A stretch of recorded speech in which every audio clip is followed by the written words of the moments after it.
আসসালামু আলাইকুম।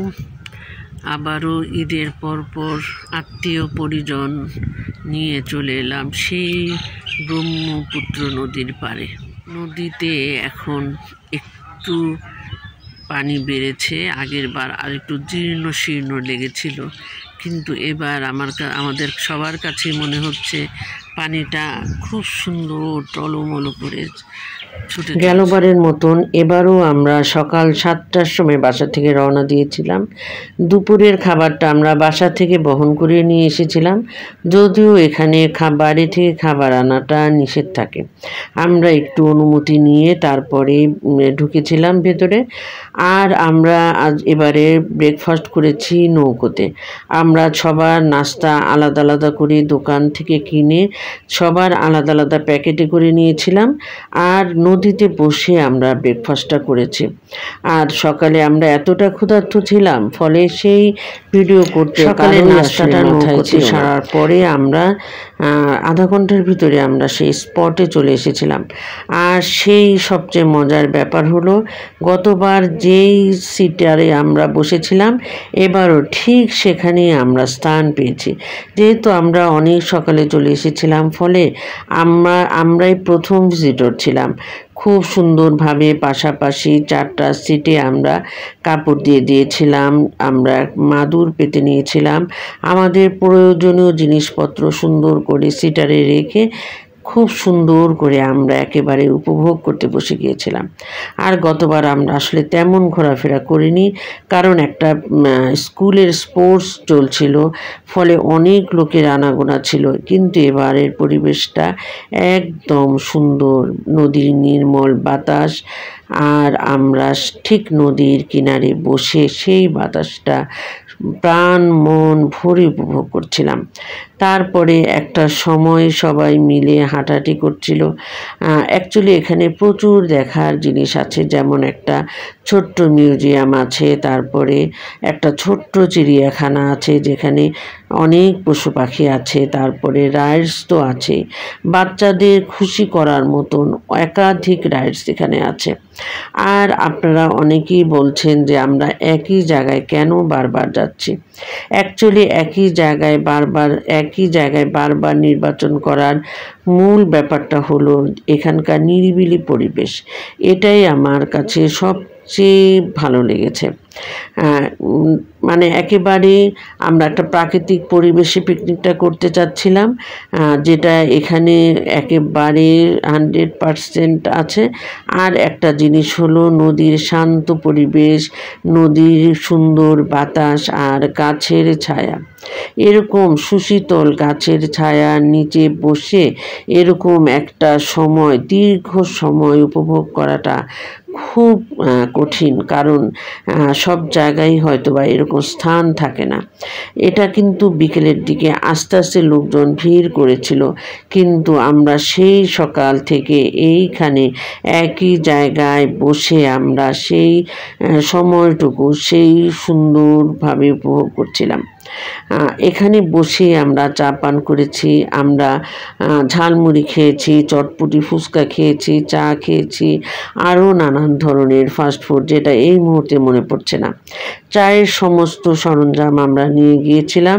সেখানে 2-3টা স্পটে চা বিক্রি করছিল, সেখান থেকে আমরা এক জায়গা পছন্দ করে সেখান থেকে আমরা চা এনে খেয়েছিলাম। আর সবচেয়ে বড় ব্যাপার সেটা হলো, আমরা যারা গৃহিণী তারা পুরো রোজার মাস এবং ঈদ পরবর্তী একটা দীর্ঘ ঝামেলার পরে আমরা নিজেদেরকে একটু সময় দিতে চাচ্ছিলাম। আমরা সবাই যারা মহিলারা এখানে এসেছি, আমার দুজন ননাস, আমার 3 জা, আমরা সবাই আসলে নিজেদেরকে সময় দিয়েছি। এখানে বসে আমরা হাসি ঠাট্টায় মেতে উঠেছিলাম, নিজেদের ভেতরে নিজেরা গল্পগুজব করছিলাম। এই সময় দেওয়াটা বহুকাল হয়ে উঠছিল না। অ্যাকচুয়ালি আমরা বাসায় যারা থাকি তারা এক মুহূর্ত আমরা আসলে সময় পাই না নিজেদেরকে দেওয়ার। এই আজকের দিনটা আমরা পরিপূর্ণভাবে নিজেদেরকে সময় দিয়েছি। এখানে নিশ্চিন্তে বসে আমরা দুপুরের আহার করেছি। দিনমান ব্যাপী আমরা এই নদীর দৃশ্য, প্রাকৃতিক দৃশ্য উপভোগ করেছি। সারা দিন নানান ধরনের মুখরোচক খাবার খেয়ে নিজেদেরকে বিনোদন দেওয়ার চেষ্টা করেছি। আর বাচ্চাদের কথা কি বলবো, বিভিন্ন রাইডসে তো ওরা উঠেছেই, আর আমরা বড়রাও এর ব্যতিক্রম নই। বড়রাও নৌকায় উঠেছি, তারপর স্পিড বোটে উঠেছি, মানে যেভাবে নিজেদেরকে আনন্দ দেওয়া যায়। আর আমরা এটাই চেয়েছিলাম, নিজেরা একটু আনন্দিত হব। আর আমরা আসলে দীর্ঘ সময় এখানে বসে থাকতে আমার সবচেয়ে ভালো লেগেছে। এভাবে বসে থাকাটা বহুকাল হয়ে ওঠে না। সেই যে রোজ রমজানের আগে আমরা এসেছিলাম, আবার এলাম রমজানের পরে, আবারও ইচ্ছে আছে আবার কিছুদিন পরে আবারও সেই ব্রহ্মপুত্র নদীর তীরে নিজেদেরকে একটু সময় দিব, নিজেদেরকে একটু ভালোবাসা দেব। আর এই যে সবার অনুরোধে আমি আর আমার বড় ননাস এই রাইডসে উঠেছি, নাগরদোলায় উঠেছি। উঠে তো একেবারে ভয়ে কম্পমান ছিলাম। দূর থেকে আমার দেবরের ছেলে সাফওয়ান আমাদের ভিডিও করছিল আর ডাকছিল ছোট মা করে। অ্যাকচুয়ালি আমরা ভয়ে এত আড়ষ্ট হয়ে গিয়েছিলাম, দুই ভীতু উঠেছি একই খাঁচায়, ফলে স্বাভাবিক ভয় পাওয়াটাই তো স্বাভাবিক। যদিও সবাই মিলে উঠেছিলাম, আর নাগরদোলাটা ছিল একেবারে লক্কর ঝক্কর, মনে হচ্ছিল এই বুঝি খুলে পড়ে যাবে। যাই হোক, প্রতিটা মুহূর্ত নিজেদেরকে আনন্দ দিচ্ছিলাম, প্রতিটা মুহূর্ত একেবারে পায়ের পা তুলে যেভাবে নিজেদেরকে আনন্দ দেওয়া যায়, এটা একেবারে যখন যেটা মনে হয়েছে খেয়েছি, যখন যেটা মনে হয়েছে করেছি। আর বাজেটের আসলে তোয়াক্কা করিনি। আমরা এই একটা দিনই তো নিজেদেরকে সময় দিব, নিজেদেরকে নিজেরা ট্রিট দিব। এই কারণে আমরা যতভাবে পারা যায় উপভোগ করেছি। আর দেখুন, বাচ্চাদের উপভোগের জায়গার অভাব ছিল না। এই যে খেলাটা গতবারও ওরা খেলে গিয়েছে, এবারও ওরা মন প্রাণ ভরে খেলছে। যদিও আমার দুটো বাচ্চাদেরকে আমি খুব মিস করছি, আমার দেবরের একটা মেয়ে, ওকেও আমরা খুব মিস করছিলাম। ওদের পরীক্ষা আর আমার ছেলের অফিস থাকায় আর মেয়ের শ্বশুরবাড়ি থাকায় এবার আমাদের সাথে অংশ নিতে পারিনি। কিন্তু মানে আনন্দের কিন্তু কোনো কমতি ছিল না। দেখুন, আর ছোট ছোট বাচ্চারা কত রকমের রাইডসে আছে, কিছুক্ষণ পর পর বাবা মার থেকে টাকা নিয়ে সেই রাইডসে উঠছিল। আর বড়দেরও আনন্দের কোনো কমতি ছিল না। কিন্তু আমরা আসলে এই যে নিজেদেরকে নিজেরা আনন্দিত করছিলাম, সেটাই আমার কাছে বড় প্রাপ্তি ছিল।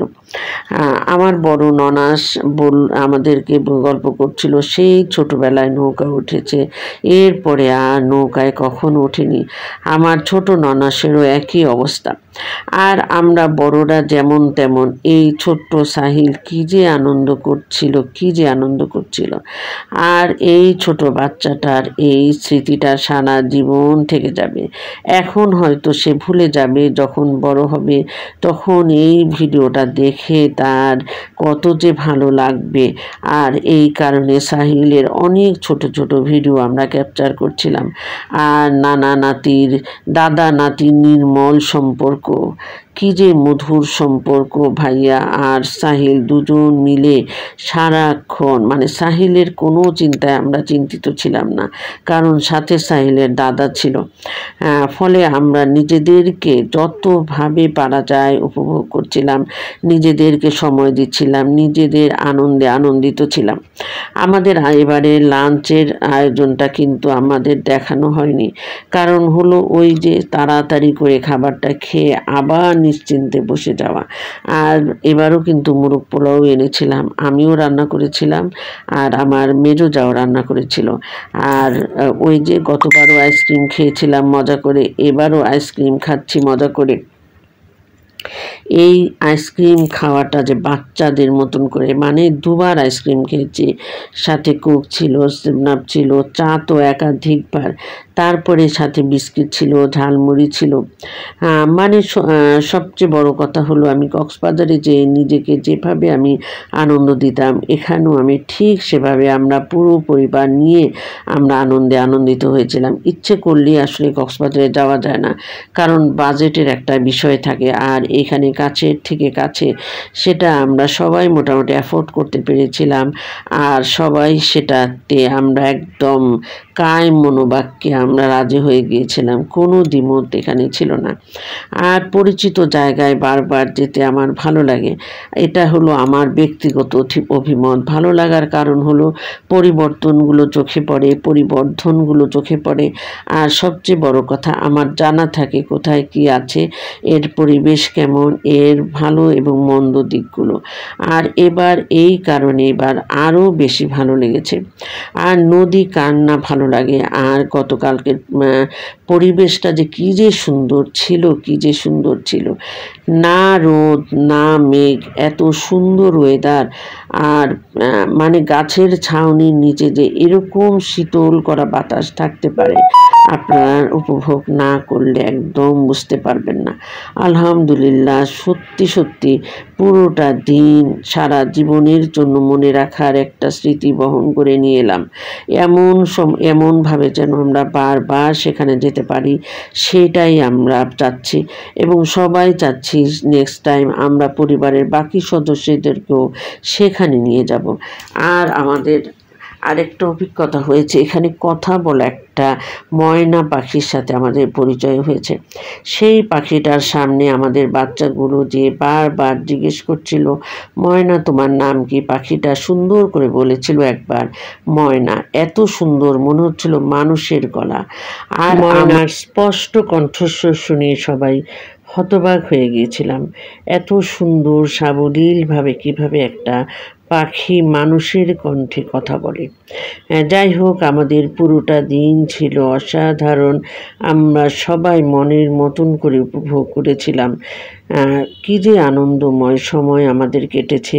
মাঝে মাঝে আসলে ইচ্ছে করে এভাবে শহর থেকে দূরে যেয়ে নিজেদেরকে একটু আনন্দে ব্যস্ত রাখা কিংবা নিজেদের আনন্দে অবগাহন করা।